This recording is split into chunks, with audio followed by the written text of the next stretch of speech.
Hi, I'm Susan Zink, and I help mothers to be the mothers that they want to be in their home while they're building their big work in the world.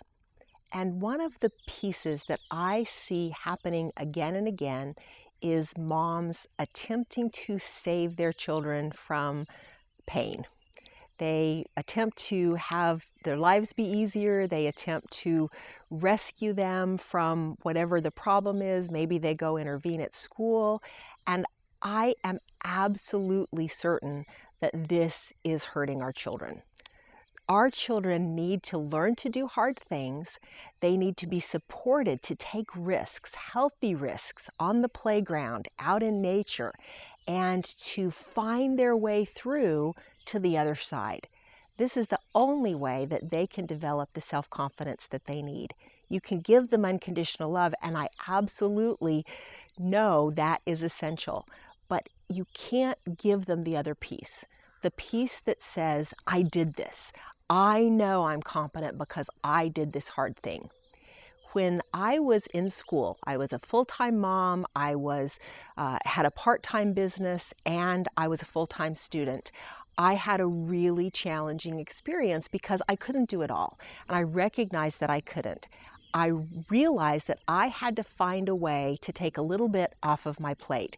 And so I sat down with my boys, my 5-year-old and my 8-year-old, and they were doing a few jobs, some dusting, taking out the trash, things like that, and taking care of their own rooms and themselves. But I thought, well, if I can just get probably realistically my older son to take on a little bit more, that will at least help. Well, what happened during that family meeting blew me away because my almost 9-year-old son essentially took on the rest of the house. I still cooked, I still did some major cleaning in the kitchen, but he took on the rest of it. And it was huge. It was the beginning of us having a different kind of relationship, a collaboration relationship. And that collaboration extended to everything from family vacations, remodeling the house, to things like him applying for college and getting into law school. It then extended to things like him giving me advice on financial things, his grandmother's financial situation.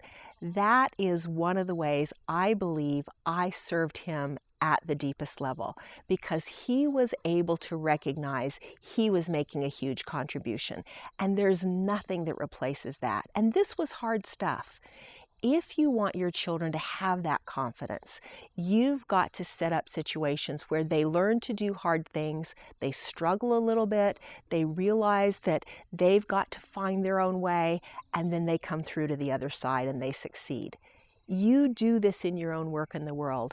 You do this as you are working through the problems in your business or your job or your volunteering every day. If you don't give your children that same opportunity, they will never develop those attributes. And there is nothing that is as important to succeeding in the world as knowing that you can.